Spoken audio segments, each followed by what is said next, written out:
Dr. Ingram. Looks like the Mark 28s are gonna do the trick. That was a good find. I'll work with your team to ensure that Prime's bombs remain stable after they're loaded into his pack. It won't be too much of a problem. Well, Dr. Lee, I have to admit, I couldn't have done this without you. It's a little early to begin celebrating, Proctor Ingram. We haven't fully thrown the switch on Liberty Prime, and I'm just hoping all the work I've done to keep his system stable are gonna hold.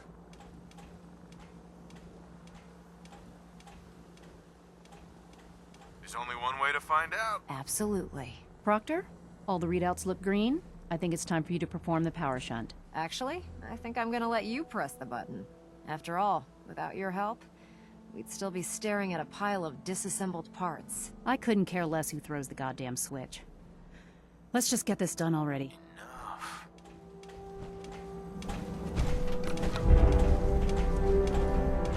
Liberty Prime, back online.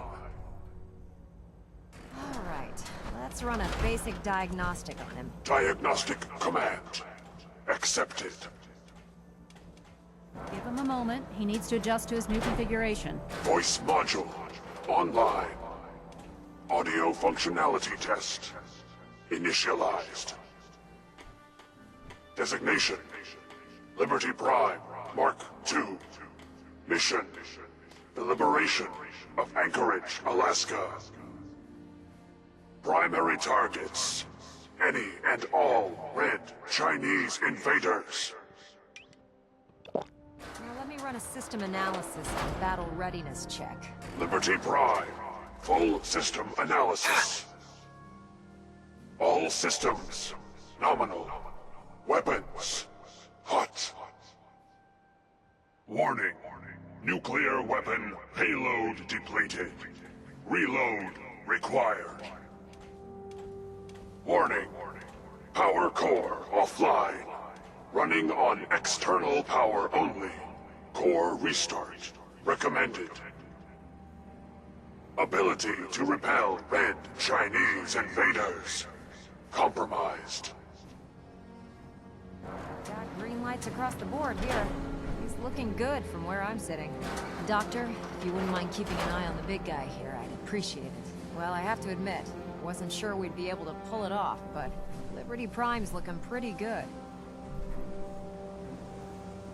What was that he said about his power core? Prime's in top shape, but his nuclear engine needs to be restarted. Right now, we have him running off of the Prydwen's engines. Once I get that sorted out, we'll send him off to kick in the Institute's front door. Before you head off to your next assignment, I have something for you. I came up with this little beauty myself. I think it'll add a bit more punch to your power armor. It'll do, I suppose. Well, that's gratitude for you. Anyway, that's enough of that. You better hightail it up to the Prydwen. Elder Maxson said he needed to speak to you as soon as you were done here. And thank you, Knight. Without you, none of this would have been possible. Look, I'm really busy, and I'm not in the mood for talking. Dr. Lee. Whatever it is, it'll have to wait.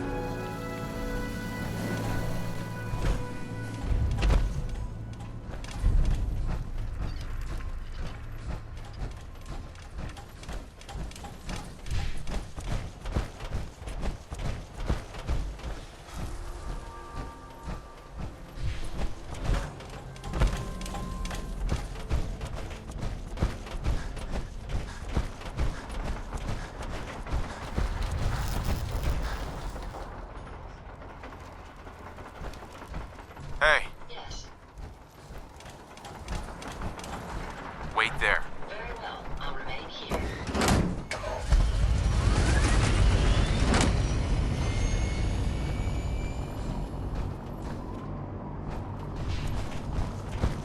Can you believe synths are replacing humans with...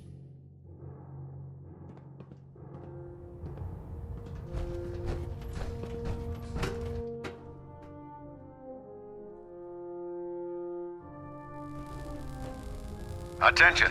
Bravo 6-4, report to Armor Bay 2. Bravo 6-4 to Armor Bay 2. Proctor Quinlan tells me you're responsible for restoring Liberty Prime. Superb. Could use some supplies, actually. Scribes have...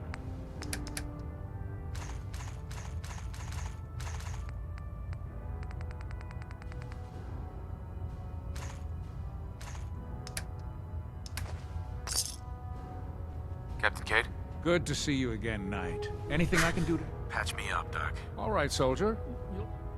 I'm feeling sick. I think it's radiation. All right.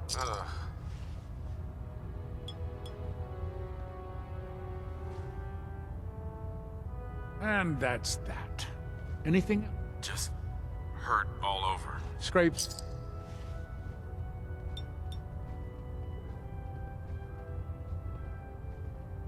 Done. Now, was there anything else, Bob? No, we're done. All right.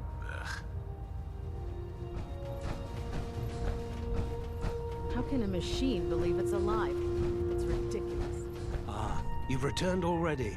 How fares... I found some technical documents. Splendid. Here are the caps. Remember, check every bill...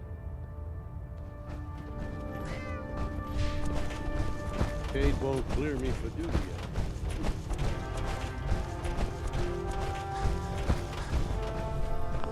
With Liberty Prime back in action, this war's as good as won. I'll take a look. All of my weapons are...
Don't let Maxon's age fool you. He's a brilliant tactician.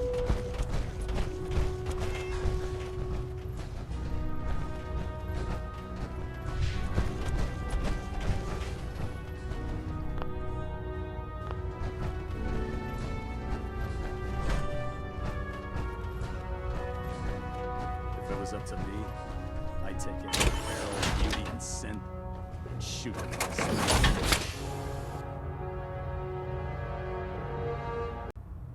Now, please think of your brothers and sisters down below. Thoroughly secure all gear while on the flight deck. Thank you.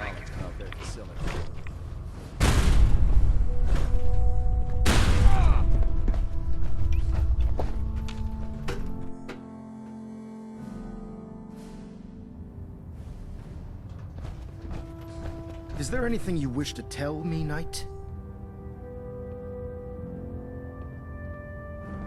Am I being accused of something? That remains to be seen. Proctor Quinlan completed the decryption of the data you retrieved from the Institute. A portion of his findings included a list of synths that went missing or escaped from their underground facility. After careful analysis of the information, we've discovered something unprecedented. Paladin Danse is a perfect match for one of the synths on that list. The data must be faulty. The findings have been validated by multiple sources. Quinlan wouldn't have brought this to me if he wasn't 100% certain of the results. The data you brought back included a record of each subject's DNA. We keep the same information on file for all of our soldiers. Paladin Dance's DNA is a perfect match for a synth they called M797. To make matters worse, he's gone AWOL. Disappeared without a trace. His sudden absence simply reinforces our conclusion that M797 and Paladin Danse are one and the same. I'm finding it difficult to believe that he never confided in you, and then swore you to secrecy.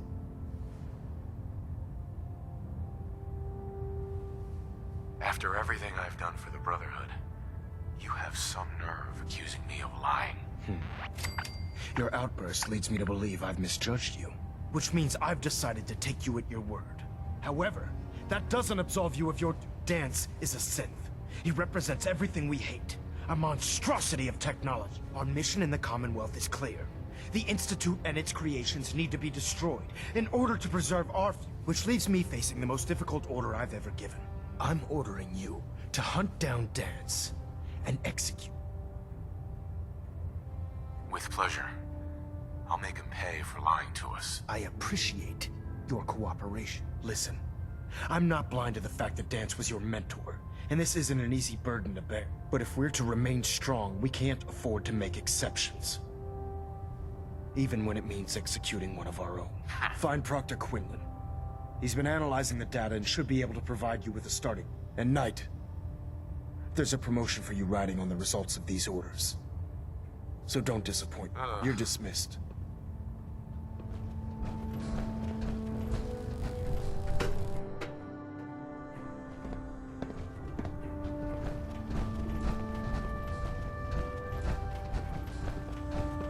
Oh, Knight. I was told you were coming. Sorry about this business with Dance. I don't need apologies. I need to know where he is. Yes, you're quite right. I've been poring over Dance's duty reports, and unfortunately, I haven't found any concrete info. As you're well aware, Dance had intimate knowledge of the Commonwealth, and I'm afraid he could be seeking refuge anywhere. I think our best approach would be to identify every location he's ever visited and eliminate them as possibilities one by... You may want to get comfortable. This could take quite a bit... What the hell is this crap about Dance being a synth? I assume your outburst was a reference to some doubt regarding Dance's identity. I can assure you that my findings are quite accurate, Scribe. So he sets Dance up, and then you knock him down. Is that it? I don't like your tone, Halen. My tone. Who cares about protocol at a time like this? I can't believe that after everything Paladin Dance did for you, you're just gonna turn your back on him like this. There's obviously been a mistake, and we need to get to the bottom of it. Scribe Halen, you're addressing a senior officer, and you will show him the respect that he's due. Or so help me, I'll have you brought up on charges. Now, unless you're here with information that can assist us, I suggest you return to the police station immediately. Of course. My apologies, Proctor. I believe I have some information that's relevant to this. Very well then. Would you care to enlighten us? Or do we have to wait until you decide to grace us with your knowledge? Knight, if you'd accompany me to the flight deck, I'd like to show you the information I've compiled for... I've stored the data on my Vertibird gunship's computer. This better not be a waste of my time. Of course not, sir. Proceed, Knight. I'll continue doing my research. If you'll follow me, sir. Thanks to you, I hope to fend off the constant demands for technical data. Never mind. I gotta go. You do have a patrol.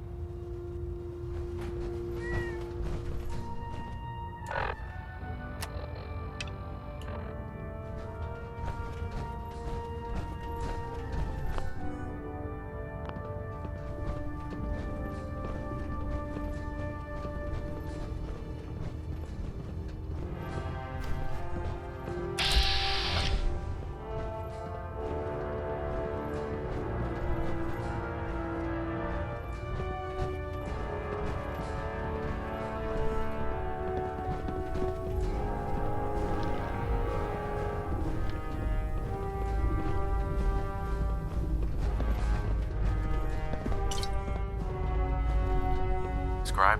Do you actually plan on killing Paladin Dance? I'm following orders. You should do the same. I know I should. But before you head out, I need you to listen to what I have. I've known Paladin Dance ever since I was an initiate. He trained me, showed me the ropes, and when I screwed up, he taught me to dust myself off and move on.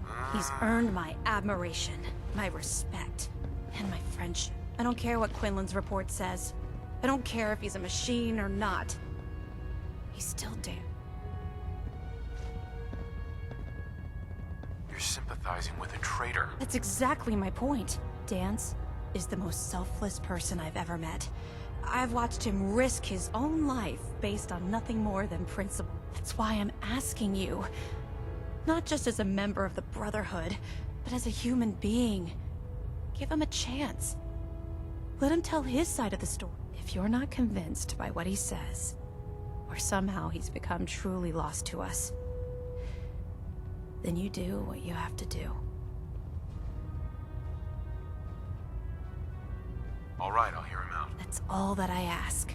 I'll just have to trust that when the time comes, you'll do the right thing.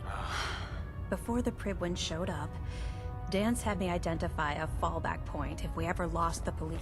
It was Listening Post Bravo, an old pre-war U.S. military outpost on the northern frontier of the Common. It's isolated, and we're the only ones that knew about it. So, there's a good chance that's where he's headed. Just be careful. There's no telling what state of mind he's in right now, or if he trusts any of us at all. Scribe Halen? I know you'll do the right thing. I'm actually gonna break this to talk. I mean, you're gonna see me just massacre the Prydwen for the fun of it right now, but then reload the save. But a spoiler alert, I will soon anyway, probably the next part, because I'm getting close now to the end. And at least the main quest. It won't nearly be the end of the series yet. But I plan to join the Institute, if you didn't know.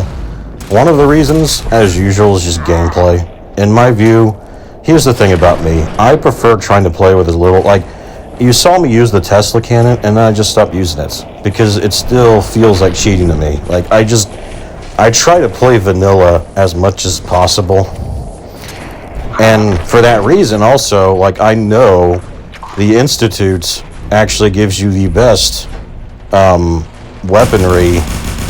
It gives you the best bonus post-game, because it's all about the synth relay grenades. You'll see, like, and the fact you can buy a crap load of them, too, like 50 each time off the vendor, and I just have, like, 100 on me at all times then, and just combine that with Jet to just summon an entire army before they can... Because you can only summon fodder enemies that die quickly, which is why, like, you can summon 10 and one enemy might kill all 10. But that's why you gotta be strategic. You gotta use jets, you gotta summon them in different areas, not like right in front of the enemies you're trying to kill, but like off to the sides and stuff, so they can start actually flanking them. And then you can just watch them, you know, kill them eventually. It's really fun. I've used it to destroy all of Nuka World, which is, by the way, very hard because Nuka World has a crap load of super high enemy and high damaging raiders that rip through those synth relay grenades. But you can still win with enough of them, with like 100 of them, because it's just so OP, and it just feels like you can actually get an army around you.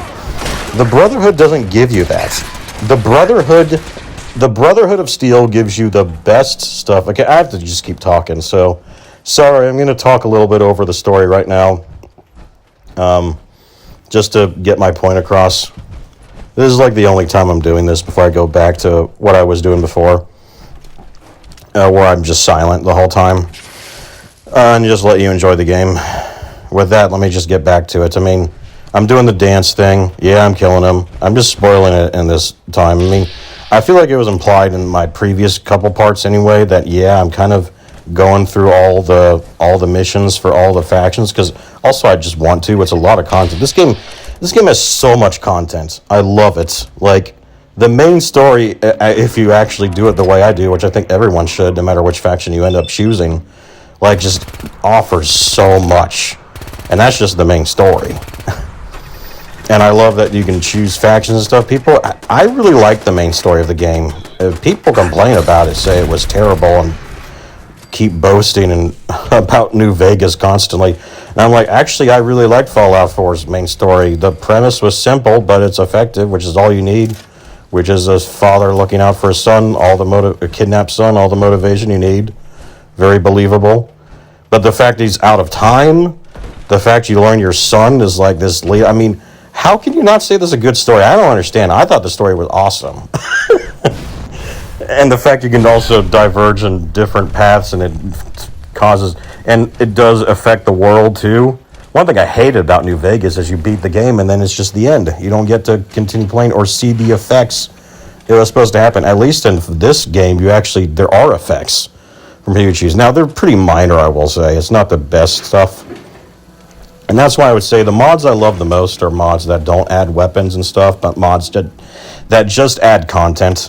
So I never really feel like I'm cheating at all or changing the game to help me at all. It's just strictly, I mean, again, I say that and I'm using a save mod for survival mode, but I don't care because I hate that. Like, that's one of those things where I hate it so much that I don't care anymore. Like, I just, like, no. Also, because the game is buggy and it crashes, and half the time I lose progress, it's precisely because of that, not because I died, actually more than half the time.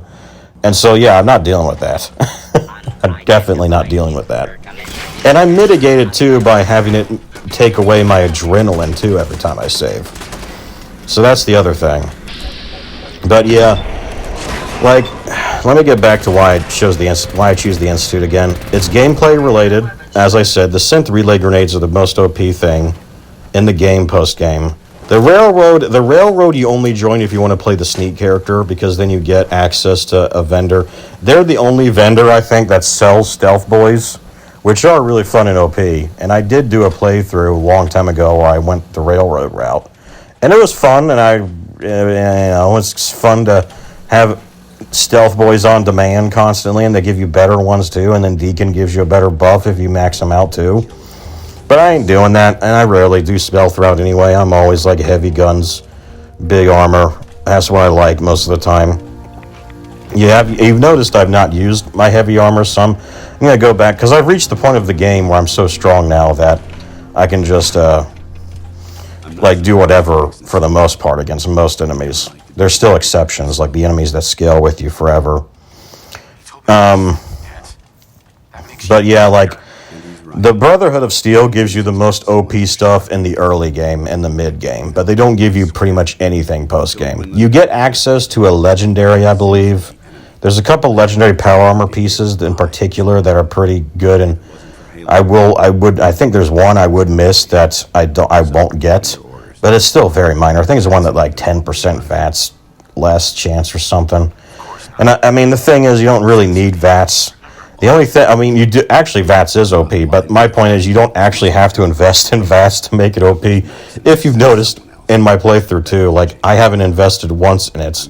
I've just simply used it to pause game, scan the area, target down. It helps you manually aim too, because it puts your reticle on the enemy the moment you leave VATS. Find mines, and then of course jet fuel. Jet fuel is enough to give you enough AP regen and extra AP to still use hits and VATS fairly regularly. So I mean, VATS is always the last thing I do, actually, and it is insanely OP. But in my view, it would make more sense if you're not playing in survival mode to focus in VATS earlier, especially because enemies are even more bullet spongy on like very hard difficulty than survival mode. But because they're not on survival mode, but also because you take more damage on survival mode, I would argue that it's much better to go my route of just, if you want to make the game easy and trivial for the most part, of course, there's always exceptions, especially because of how unbalanced the game difficulty. I mean, you've seen some of these videos, there's just a random enemy that'll just kill me instantly because it's just, that is how ridiculous the scaling is in this game sometimes.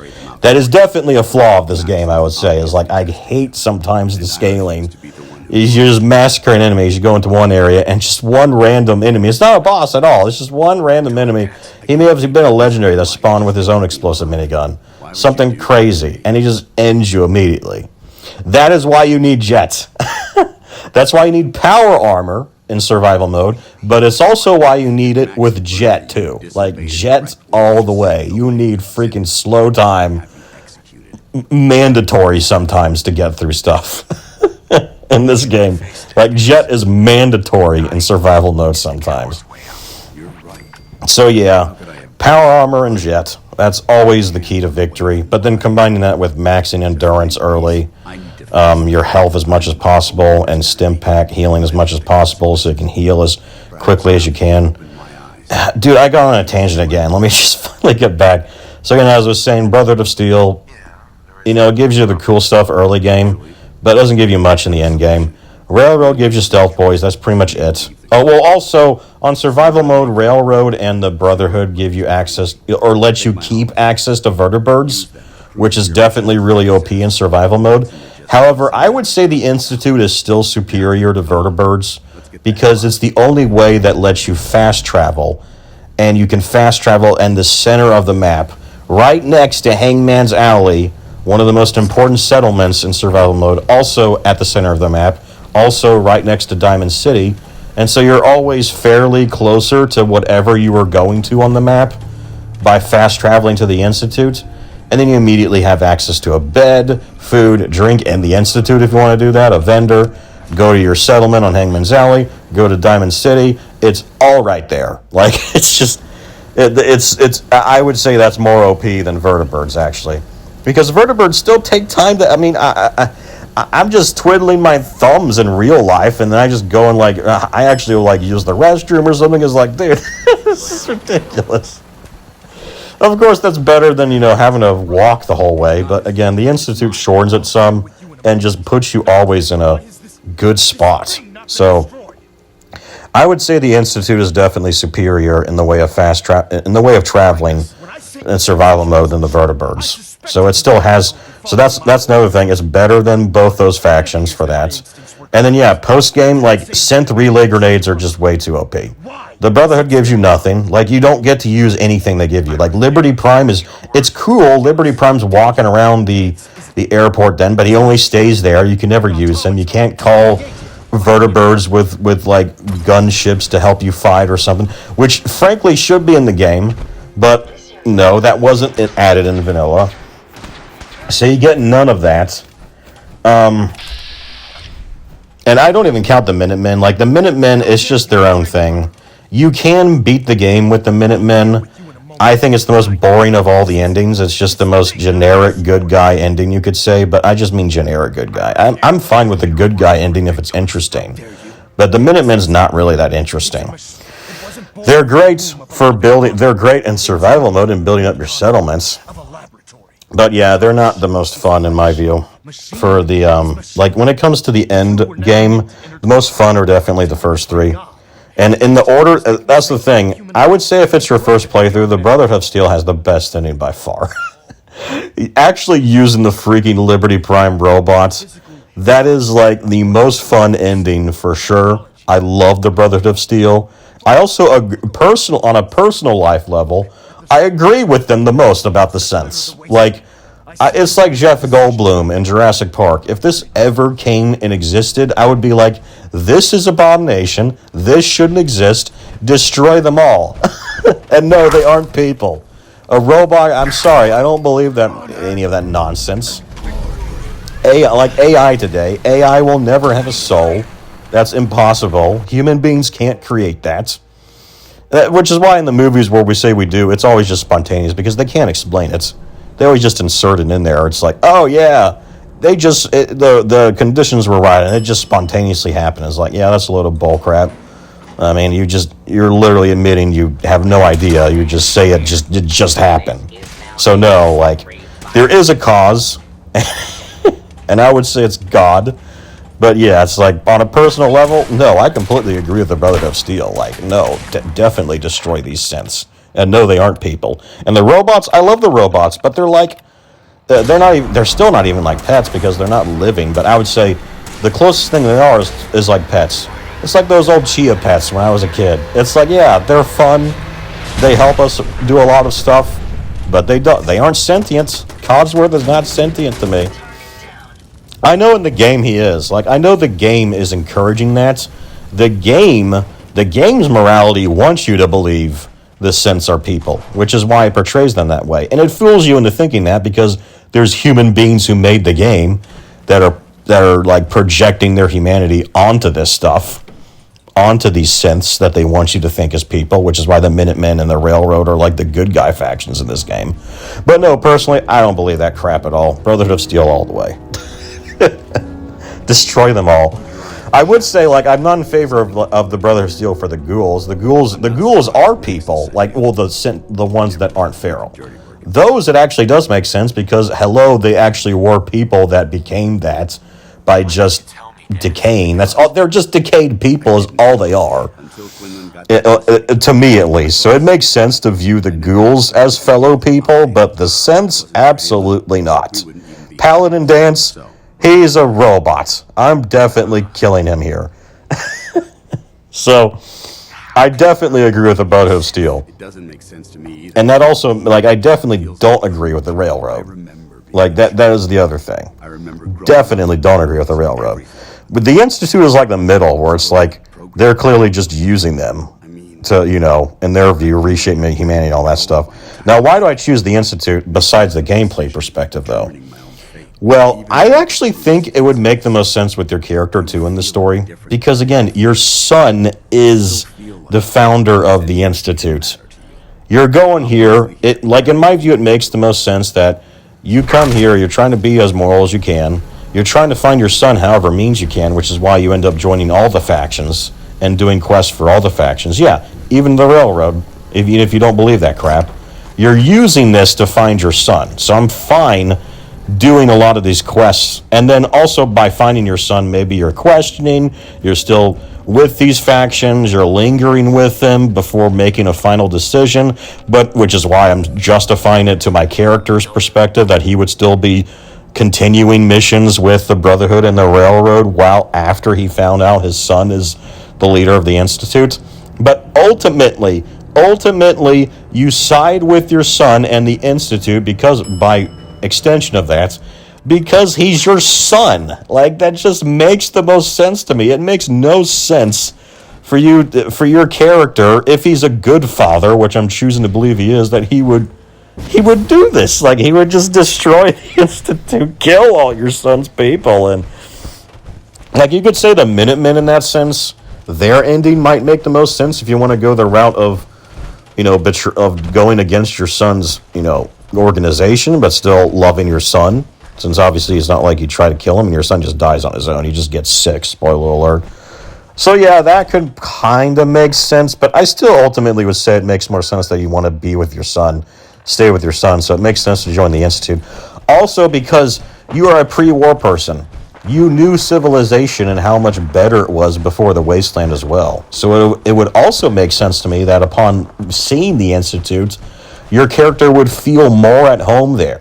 And we've seen, even in the Institute, like, yeah, they're doing horrible stuff, but at the same time, just like all the other factions, it's another reason why I love this game, because there's so many, like, moral dilemmas in it, too. And you learn that there's still some good people even in the Institute, too. Or at least there's people that aren't intentionally trying to do evil in it. Obviously, Liam, who doesn't want to harm his people, but there's, like, some of the doctors you meet in the Institute. I talk to them, like, now, the head of the bioscience dude, like, that guy's a mad scientist. But I mean, some of them clearly aren't mad scientists, and also are just living because that's their community too. So I mean, even in the Institute, there's still some good apples, and it would make sense to me that your character would want to be with your son, not destroy the family now your son's made. And if anything, he would take it over with the intention of trying to steer it in a better direction. However, I would also say that your character, it would make sense that he'd want to stay underground and join the Institute now, because after you experience the Wasteland, it's like, dude, also think of it. It's like over 200 years later, people are still living in shanty towns. I don't even think that even makes sense. That's one thing that actually doesn't make sense. I feel like humanity would have picked up the pieces a lot quicker by now. Assuming they still have access to the same resources, like, why wouldn't they be building decent-looking places again? Instead, everybody's living in these run-down buildings, which make no sense. And, of course, it makes no sense that they're still standing, because a nuke would have, of course, obliterated all that. But we can suspend reality for some playing the game. But that's my point. If I'm going to suspend reality, I have to try and put myself in my character's shoes. And yeah, he's definitely, like, taking a look at the Wasteland and then agreeing with your son's dialogue later or before. I think in another part you heard him say, like, when he goes up for one time in his life on the roof of a building of the CIT and tells you how, like, man, I can't believe, like, I'm so grateful. I'm like, actually, he's got a point. It's like, it is horrible here. And I can't defend it. It's been over 200 years these people haven't done anything about it still. So no, Go underground for clean water and food. That makes sense to me. So, and yeah, have robots do it for you. That's also pretty cool. So I'm like, that's my point. Like, from a character's perspective of he lived in the pre-war and now his son is leader of this kind of like vault techie kind of institution. It actually makes sense to me that he'd want to join the Institute more. And then you can still have the exploration like character type who ventures out of the Institute to explore, see how things are going, still interact with things, which is why, of course, I'm going to continue doing quests and doing like the Nuka World DLC and all that stuff, even though I'm going to join the Institute. Again, you can still throw that in the character arc and say, oh, well, yeah, but you're the leader and you're trying to like explore more, maybe, find whatever, decent stuff somewhere while you're exploring and then just returning back to the Institute. That's your home now, where it actually is decent living. So, no, all that still makes sense to me. So, yeah, that's kind of the character arc I wanted to explain on why my defense on my character arc on why I'm going to join the Institute. So many people the Institute's always the last one people join. And I actually don't understand it. I did when I first played the game, because again, the game makes the Institute the evil guy the most, for sure. But after playing this game so many times, doing so many playthroughs, thinking about the concepts of it so much, it's like, actually now I've changed my mind. It actually makes a lot more sense that you join the Institute. And also, even though it doesn't make sense to join the Brotherhood from the character perspective, from a gameplay perspective, they're the most fun ending for sure. And also, personally wise, if there was something like this in real life, no, I'm 100% on the Brotherhood side. So yeah, ad Victoriam.